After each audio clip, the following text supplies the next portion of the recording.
हमारे साथ आज बाबा के यज्ञ से अमूल्य रत्न हमारे बीके केशव भाई जुड़े हुए हैं। तो केशव भाई प्लीज़, आपको मैं निवेदन करता हूँ, आप यहाँ प्लीज़ आइए। उनके वाइब्रेशन और उनका व्यक्तित्व जो पिछले 40 साल से महायज्ञ जो ब्रह्मा कुमारी में माउंट आबू में चलता है, जो वर्ल्ड हेडक्वार्टर है, सारे ब्रह्मा कुमारी 150 देशों से अधिक देशों में राज्यों का मेडिटेशन सेंटर है। तो उनका हेडक्वार्टर जो है वो माउंट आबू में है।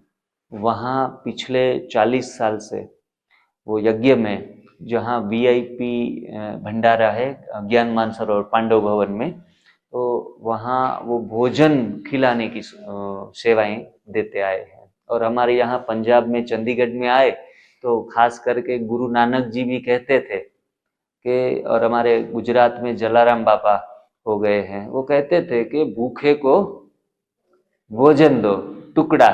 और गुजराती में कहावत है, જ્યાં ખાવાનો ટુકડો ત્યાં હરી ઢુકડો, જ્યાં ખાવાનો टुकड़ो ત્યાં हरी ढुकड़ो। मतलब जहां आप दूसरों को भोजन खिलाते हो ना, किसी की अग्नि शांत करते हो, तो परमात्मा आपके नजदीक आ जाता है। इसीलिए भूखे को भोजन अवश्य देना है। तो ये सेवाएं उन्होंने 40 साल तक की है। देश विदेशों से, भारत के हर एक प्रांत से लोग वहां आते और बड़े प्यार से एक ही जगह पर एक ही प्रकार की सेवाएं भी देना, ये भी अपने आप में बहुत बड़ी उपलब्धि है। भाई जी अक्सर बताते थे कि किसी को एक जगह पर बिठाकर काम लेना वो बहुत टफ है। एक दिन, 2 दिन, तीसरे दिन से वो ऊपर नीचे होता जाएगा। तो यहाँ आए आप भाई जी, हमें बहुत खुशी हुई, प्रसन्नता हुई। और एनडीएस जो यहाँ सबको फॉलो कराया जाता है, भोजन प्रणाली को परिवर्तन किया जाता है, प्राकृतिक जीवन शैली।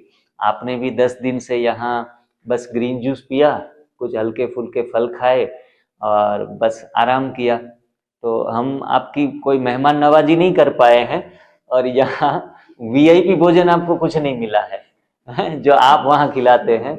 बस सिंपल मिला, और वो भी बहुत थोड़ी मात्रा में मिला। पेट भर भर के भी हम तो कहते हैं कि आपको ठीक होना है तो कम खाना है, लेकिन एक ट्रीटमेंट के तौर के ऊपर आप यहाँ जो 10 दिन आए, वो अपना अनुभव सभी हमारे ब्रह्मा कुमारी वत्स जो भी सुन रहे हैं, बाबा के बच्चे, उनके लिए भी आपके वचन प्रेरणादायी होंगे और उनके जीवन में भी प्राकृतिक जीवन शैली के प्रति जागृति आएगी। मैं केशव भाई हूँ। 45 ईयर से मैं ईश्वरीय सेवा में संलग्न हूँ। 5 साल साउथ इंडिया में अलग अलग सेंटरों पे सेवा की। उसके बाद बाबा ने 85 से मुझे माउंट आबू में पांडव भवन में सेवा में रखा। बाबा और दादियों ने बहुत लाड प्यार इज्जत से मुझे पाला, सिखाया, दिव्य गुणों से संजोया और बहुत अच्छी अच्छी बातें सिखाई। कि मैं वफादार से कैसे बाबा के साथ रहना है, सब सिखाया। तब से मैं अभी तक ईश्वरीय सेवा में संलग्न वीआईपी के डाइनिंग हॉल में सेवा करता हूँ। अभी थोड़ा तबीयत के कारण थोड़ा सा इधर इसमें आना हुआ था एनडीएस में। इन्होंने बोला खातिरदारी नहीं कराई, अच्छे अच्छे खाना नहीं खिलाया। मैंने बोला मैं तो खातिरदारी की, और वहाँ हम लोग दूसरों को खिलाते हैं, हम भी सब खातिरदारी जैसे ना दूसरों को खिलाने वालों को भूख कम लगती है, वो जो है उसे चला लेते हैं, वो अपने लिए कुछ नहीं सोचते। यहाँ भी इतना सारा हमको मिला था कि मैंने ये भी भूल गया कि ये पका हुआ खाना भी होता है। हम तो सब पहले समझे थे पता नहीं होगा आज पूछ कुछ क्या होने वाला है, इतना दिन हम भी ऐसे समझते थे। लेकिन आते समय तो मैं काफी डावाडोल में था, वीकनेस था, उमंग उत्साह नहीं था। चलने बिलने में यहाँ तक भी उठ के मैं कपड़ा भी सुखा के आ जाऊँ, उतना उमंग नहीं आता था। ये पेशेंट क्या कहता है भाई, इस वक्त कोई गर्म पानी का गिलास भी दे मेरे लिए, वही भगवान हो जाता है। उतना भावनाएं हो जाती, उतना है ना परवश हो जाता है। लेकिन मैंने यहाँ देखा कुछ दिनों से, मैं यहाँ जो डाइट सिस्टम है उसको फॉलो किया, कुछ थेरेपीज मैंने प्यार से स्वीकार की, बहुत अच्छा लगा। ऐसे लगा कि हमने तो बहुत इतने दिन मिस कर लिया है। अभी बचा कुछ उम्र संत साधु बनने के लक्ष्य तो अभी के में होता ही है, लेकिन ये चंट साधुपना छोड़ना पड़ता है। वही ज्यादा चंटपने से साधु बनने से तो हमारा दुर्गति हो ही जाती है। इसलिए भी मैंने सात्विक भोजन भी क्या होता है, हमारे तरफ तो अलग ज्ञान है। हम तो समझते भगवान की याद में पकाया, जो अच्छा सा तला फुला, जो चाहे सो मन पसंद। लेकिन यहाँ का तो कुछ मैंने और सीखा। मैंने बोला नहीं, ना ऑयल, ना मिल्क, ना फायर, ना शुगर, ये चार को कैंसिल करके मिला, ऐसे होता कैसे? फिर यहाँ तो खीर भी खा रहे, क्या दही वड़े भी खा रहे, बिना ये चार सब्जेक्ट के। ये कैसे पॉसिबल है? ये मैंने भी ध्यान से सीखा, भाई वहां जाके मुझे फॉलो तो करना ही है। अच्छा बनना है, तबीयत ठीक रखना है, या दूसरों को अच्छी बात सिखाना है, पहले मेरे को खुद करना पड़े ना। दूसरों को तो बाद में सिखाएं, खुद को कुछ अनुभव ही नहीं, सिर्फ ये तो एक थ्योरी हो जाती। दुनिया में भी देखो, जो भी डॉक्टर्स थ्योरी भी पढ़ते हैं, उनके पास कोई डॉक्टर सर्टिफिकेट भी ले लेते, क्या उनके पास कोई पेशेंट जाता है क्या? जो डॉक्टर प्रैक्टिशनर होता है उनके पास लोग जाते हैं ना। भाई जो प्रैक्टिशनर है इसका हाथ ठीक है, तो सिर्फ सीख के डायरेक्ट वो डिग्री ले ले, उसके पास पेशेंट तुरंत नहीं जाते हैं। इसलिए हम दूसरों को भी अगर मार्गदर्शन करना चाहते हैं तो हमें भी खुद पहला उसको अप्लाई करना पड़ता है। जैसे कि हमारे ब्रह्मा कुमारी आश्रम में डिवाइन सिस्टम है। भाई आज भी बाबा ने बोला, बच्चे 7 दिन के लिए तुमको टाइम निकालना पड़ता है कोर्स करने के लिए, उसके बाद बच्चे तुम कहीं भी जाओ, ये ज्ञान जीवन में ला सकते हो। वैसे इसमें 7-8 दिन के लिए क्या होता है, यहाँ माहौल मिल जाता है, एनवायरनमेंट मिल जाता है, ऐसे लोग मिल जाते हैं, सब एक जैसे। ऐसे नहीं कि हम पेशेंट को ये खिला रहे हैं, मैं ये पका के खा रहा हूँ, फिर कोई का संकल्प तो चलेगा तो सही। लेकिन यहाँ ऐसे मैंने जो सेवा करते हैं वो भी वही खा रहे जो पेशेंट को खिला रहे हैं। मैंने बोला तो आपको क्या प्रॉब्लम है? कहते नहीं नहीं, हम भी यही खाते, प्रॉब्लम भी इसमें क्या बात है, खाना तो खाना ही है। ये तो खाना तो बहुत शरीर के लिए बहुत अच्छी है, फायदेमंद है। हम तो कई सालों से अनाज नहीं खाते, पका हुआ खाना नहीं खाते। एक प्रेरणा मिलता है, कहना और सुनना बहुत इजी है, लेकिन जीवन में लाने में थोड़ा सा मेहनत तो है। फिर वहां जाने के बाद मुझे सब फॉलोअप करना है, इसलिए मैंने फिट एंड फाइन हो गए। अभी भागा दौड़ी करता हूँ, घूमता हूँ, तो सबके साथ उमंग उत्साह से हंसता खेलता हूँ, बातें करता हूँ। मुझे बहुत अच्छा लगा वहां जाके भी। मैं जरूर, ये मैं खुद तो करूंगा ही, लेकिन दूसरों को भी अच्छे कहते हैं ना, जो पुण्य का कर्म है, जो अच्छे कर्म दूसरों को सिखाना भी पुण्य होता है। हमको देख के कुछ सीखे लोग, हम जो करते हैं हमको देख के और भी सीखे, तो उसमें भी बहुत अच्छा लाभ हो जाता है। मैं बहुत संतुष्ट हूँ, इतने दिन से यहाँ रहा, बहुत अच्छा यहाँ से पालना ली, अपना तबीयत ठीक किया, सबके दुआओं से, सबके सहयोग से, और अच्छा सा क्लासेस भी सुनने को बोला। क्योंकि दिमाग में कोई भी बात का क्लियरिफिकेशन नहीं होता तो मनुष्य को धारण नहीं कर सकता है ना। अभी तक भी हम सुनते हैं नेचुरोपैथी होती, क्योंकि इतने साल तो 45 साल तो मैं एक सेवा में हूँ, लेकिन बाबा ने मेरे को ऐसे फिट एंड फाइन रखा है, मेरे को सोचने की जरूरत भी नहीं पड़ती। झूठ क्यों बोले? कोई कहते थे खाना चाहिए, नहीं खाना चाहिए, ये कच्चा खाना चाहिए, पका खाना चाहिए, अरे जो मिलता खा के चलो, बाबा की सेवा करो, बाबा अपने आप संभालेगा। सचमुच अभी मैंने प्रैक्टिकल देखा, ये तबीयत के कारण बाबा यहाँ पकड़ के ले आया, वरना कौन सा पंजाब, कौन सा चंडीगढ़, मैं कहाँ कभी इस तरफ आने वाली ट्रेन में मैं उम्र भर कभी चढ़ा भी नहीं। इधर ग्रेटिट्यूड इंस्टीट्यूट है, वेलनेस है, हमको पता भी नहीं। बाबा ने कोई न कोई को निमित्त बना के अपना कर्म करता है, लेकिन हमको सहयोग मिलती है, साथ मिलती है, शक्ति मिलती है, और जो सेवा कर रहे हैं उनको डबल भाग्य मिल जाता है। भूखे को खाना खिलाना इम्पोर्टेंट है, जिसका पेट भरा पड़ा है, खा खा के वो फट रहा है, उसको भी खाना खिलाते, उसमें पुण्य नहीं होने वाला। जो भूखा व्यक्ति, जिसको आवश्यकमंद है, चाहे पेशेंट हो, बीमार हो, जिसकी बहुत जरूरत हो, उनको अगर हम खिलाते पिलाते, उसकी सेवा करते, उसमें 4 गुना समझो भाग्य बनता है। 1 गुना 4 गुना में फर्क तो है ना, 100% और 25% में फर्क तो है ना। इसलिए हमको भी पात्र देख के जरूर गाइडेंस भी करना चाहिए, पालना भी करना चाहिए। ये सारा बहुत अच्छी अच्छी प्रेरणाएं यहाँ, सबसे अच्छी कि यहाँ के माहौल जो वो कहते हैं ना, एनवायरनमेंट है, सब एक जैसे, एक ही जैसे ना फैक्ट्री में एक जैसे माल निकलते, एक जैसे, अलग कुछ नहीं, कोई अलग नहीं, अलग अलग ना बोली है ना चाल है। इस सब्जेक्ट में, इंडिया के सब्जेक्ट में सब एक जैसे। हमने, हमारे एक डॉक्टर है, एलोपैथी वाली बहन है, मैंने बोला बहन जी आप तो एलोपैथी वाली, ना परहेज मानती है ना ये सारे मानती है, आप कहाँ यहाँ आ गई? पता तो चले ना, एलोपैथी वाले कोई परहेज परहेज तो बताते ही नहीं कभी भी, खाते पीते रहो, गोलियां लेते रहो, तुम चलते बनो। लेकिन यहाँ बोला नहीं भैया, मैं ये सारा स्टडी कर चुकी हूँ, इसलिए मैं दोनों मिला के चलती, दोनों से और भी जल्दी क्योर हो सकता है। और परहेज नहीं किया, तुम डाइटिंग सिस्टम चेंज नहीं किया, जितना कहते हैं ना न्यूट्रिशन चाहिए उतना नहीं लिया, फिर ये दवाई से क्या काम चलने वाला। दवाई अपने जगह पे ठीक है, उसको भी मिस नहीं करना, लेकिन अच्छे अच्छे न्यूट्रिशन लेना, शरीर को जो जरूरतमंद चीजें है वो भी तो डालना पड़े, तब तो जाके शरीर ठीक हो जाएगा। वो बहन भी एक आदर्श है तभी एलोपैथी के डॉक्टर्स के लिए, ताकि दोनों बैलेंस से वो चलते, हर बात का ध्यान रखते। अब कहती इमरजेंसी होता तो मैं एलोपैथी का ट्रीटमेंट देती हूँ, हर चीजें बीपी चेक करना पड़ता, जावी चेक करना मैं कर लेती हूँ। इसलिए यहाँ तो बहुत सर्वांगीण प्रगति जिसको बोलते हैं, ये एनडीए सिस्टम से होती है, चाहे मन हो, चाहे तन हो, चाहे विचार हो, चाहे हमारे शरीर के जो भी ऑर्गन्स हो, जैसे ना चार्ज हो जाता है। मैंने बोल दिया ना, जो साधारण शब्द में यहाँ आया तो जैसे डिस्चार्जर बैटरी नहीं होती है, कोई कोई कोई करते रहते हैं या डाउन रहती है, मेरा भी हालत था ऐसे ही था।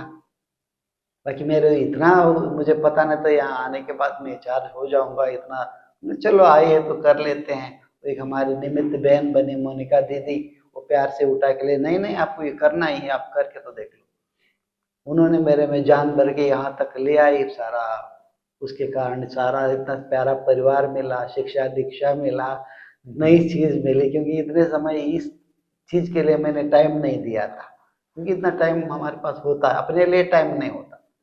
हमको पहले से ही दादियों ने ट्रेनिंग दिया था, हम तो नए नए ज्ञान में आते हैं, थोड़ा सा एक्स्ट्रा ही होते, होशियार होते हैं।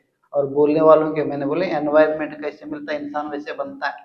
ऐसे चापलूस और चलाक लोगों के साथ रहते हैं, वैसे शुगर कोटिंग बातें करना, चलाकी के बात मनुष्य सीख जाता है ना। हम भी दादियों के सामने छोटे थे, लेकिन बड़ी मुंह खोल के कहते हम तो यहाँ ज्ञान योग के लिए है बस, उतना दूर साउथ इंडिया छोड़ के यहाँ आके मैं ज्ञान योग करूँ।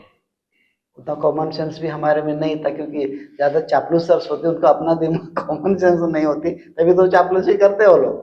तो दादियां प्यार से सिखाती थी ज्ञान योग करने है केशु, फिर तो आप कब जा रहे हो। मैंने बोला जाने का तो अभी है ही नहीं, एक बार यहाँ आ गए, जिसके पास आना था, जिसका होना था हो गए भी, दादी जाने का तो अभी कोई प्रोग्राम नहीं। फिर तो केशु तुमको सेवा करना पड़े, क्योंकि सारा दिन कोई फ्री रहता है कि आधा घंटा क्लास, आधा घंटा योगा, उसके बाद स्कूल में भी पीरियड होता है तो 45 मिनट्स का ज्यादा से ज्यादा पीरियड होता है, उसके बाद सब्जेक्ट चेंज करना पड़ता है। बिल्कुल फ्री रहोगे तो ना घर में रिस्पेक्ट, ना ब्रह्मा कुमारी, ना सोसाइटी में रिस्पेक्ट, तुम्हारा इज्जत उतना ही तुम दूसरों के काम आओ, उसमें भी स्पेशल है कि परोपकार के काम आओ, उतना तुम्हारा रिकॉर्ड बनेगा, नहीं तो वैल्यू क्या। ज्ञान योग तो तुम्हारा प्राइवेट है, इसमें संस्था का क्या काम है। तुम संस्था में रहते हो, इतना सारे वस्तुओं का उपभोग करते हो, बाबा बाबा कहते हो, बाबा के लिए तुमने क्या रिटर्न किया। ये संसार का नियम है, कुछ लेते हैं तो कुछ देना पड़ता है, इसलिए देवी देवताओं का हाथ पहला देना बाद में लेना। लेकिन कई बार हमारा हाथ उल्टा हो जाता है, थोड़ा सा गड़बड़ हो जाता है, हम देते जाते, लेने की भी जरूरत नहीं, अपने आप मिल जाता है। कोई भी अनाज डालता है खेत में, कोई ये सोचता है कितना मिलेगा, लेना पड़ेगा, नहीं, वो तो ऑटोमेटिकली मिलता है ना। एक मुट्ठी अनाज डाल दिया, प्रकृति कितना देती है हमको, वो गुण हमारे में आने, इसलिए धरती को माँ कोई फुगट में नहीं बोलता, कोई माँ और पिता, ये दो शब्द जो बोलते हैं सोच समझ के लोग बोलते हैं ना। अभी तक भी धरती माँ ने, 5 तत्वों ने हम आत्माओं को इतना सुख दिया इस शरीर के द्वारा, ये कोई कम नहीं, हम उनके लिए रिटर्न में भी क्या कर रहे हैं। इसलिए इस धरती पर भी हम ठीक ठाक रहेंगे, तब तो अच्छे वाइब्रेशंस फैलाएंगे, हम लोग अच्छे विचारधाराओं को फैलाएंगे, अच्छे लोगों को हम क्रिएट करेंगे। बाबा कहते हैं बाप समान बनना कौन बनेगा, फिर दूसरे तो कोई आने वाले है ही नहीं, हम ही को तो बनना पड़े ना। इसलिए बाबा का जो शिक्षा दीक्षा है, जो प्रैक्टिकल भी यहाँ मैंने देखा, मुझे बहुत अच्छा, लेकिन सबसे नंबर 1 लगा कि एनवायरमेंट है। लेकिन दुनिया में क्या होता है, कोई कुछ कहता, कोई कुछ कहता है, कोई एक आगे जाता तो 10 पीछे खींचता रहे, छोड़ कहाँ फंस गया। बोलने में तो ऐसे ही आता है, लेकिन यहाँ का जो ट्रेनिंग है मैंने अच्छे ढंग से लिया, हर एक एक चीज को मैंने देखा भी। और वो बहुत यहाँ कुमारियां जो सेवा करती, मैंने बोले घास फूस का था ना, एक शब्द ऐसे ही होता है, लेकिन वो अलग अलग तरीके से उसको प्रेजेंट करती थी। मैंने बोले ये कैसे, ये तो हमको भी आना चाहिए, क्योंकि बाबा कहता है 16 कला 17 कला कोई आसमान से उतरता थोड़ी है, तुमको अभ्यास करना पड़ेगा, सीखना पड़ेगा बच्चे।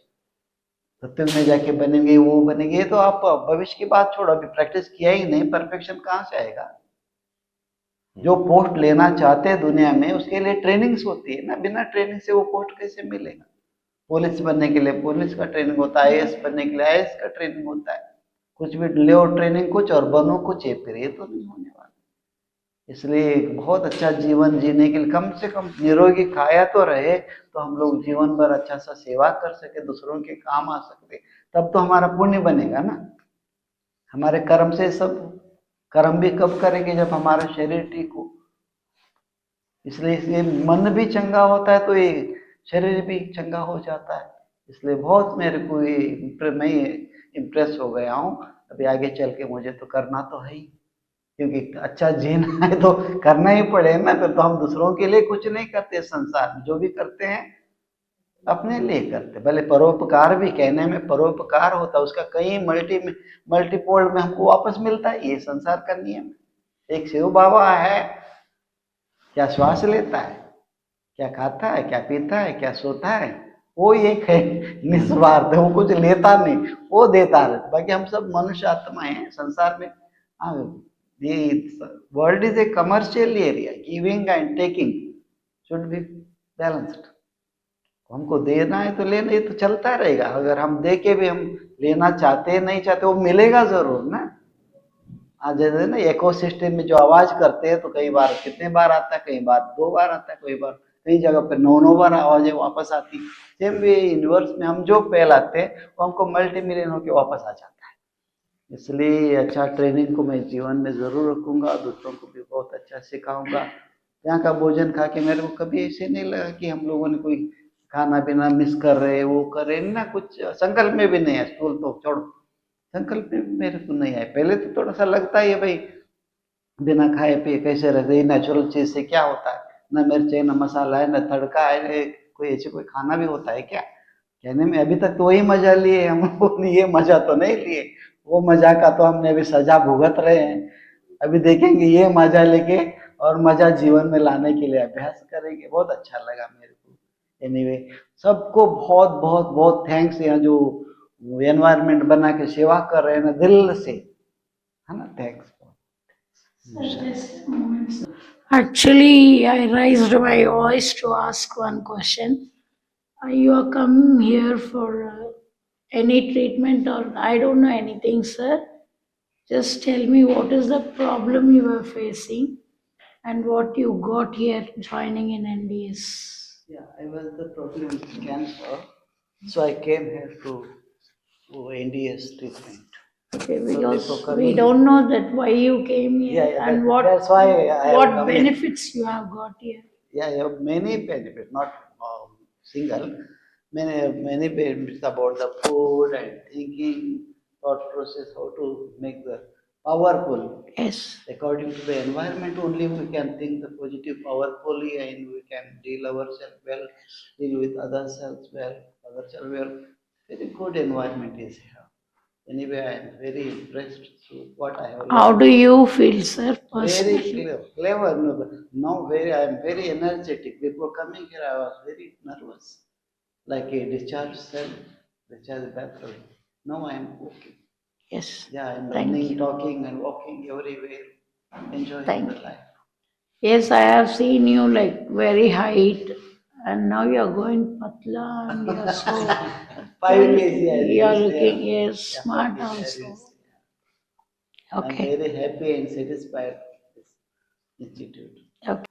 ओम शांति सभी को। और केशव भाई ने बहुत कम शब्दों में, ज्ञान युक्त भाषा में और उनकी वाणी में जो प्रैक्टिकली रियलिटी होती है, उस हिसाब से वो अपना ज्ञान आप सभी के सामने प्रेजेंट करते हैं। अच्छी सुगर कोटिंग बातों के बदले उनके बोल में जो सत्यता होती है वो झलक हमें दिखाई देती है। और हर चीज़ पॉजिटिव चीज़ को इनके अंदर एक्सेप्ट करने की जो पावर है वो परमात्मा ने दी है कि खुले दिल से अच्छी बातों को वो अच्छे तरीके से सराहते हैं। भाई जी आपका बस कल जाने का दिन है और वहाँ जाके भी मधुबन में जाके भी ऐसे ही प्राकृतिक जीवन शैली को आप फॉलो करते रहिए। और बीमारी तो ठीक, बीमारी शब्द ही अपनी डिक्शनरी से निकाल देना है। हम सभी ग्रेटिट्यूड परिवार तरफ से आपको बहुत बहुत दिल से दुआएं देते हैं कि आप सदैव स्वस्थ रहें। ऐसे ही जितने साल यज्ञ में सेवाएं की है, पूरा संगम युग आप इस यज्ञ में सेवाएं देते रहें और हमें भी अहोभागी सहभागी आपकी सेवा में बनाया आपकी स्वास्थ्य की। इसलिए भी हम परमात्मा को बहुत बहुत दिल से शुक्रिया देते हैं।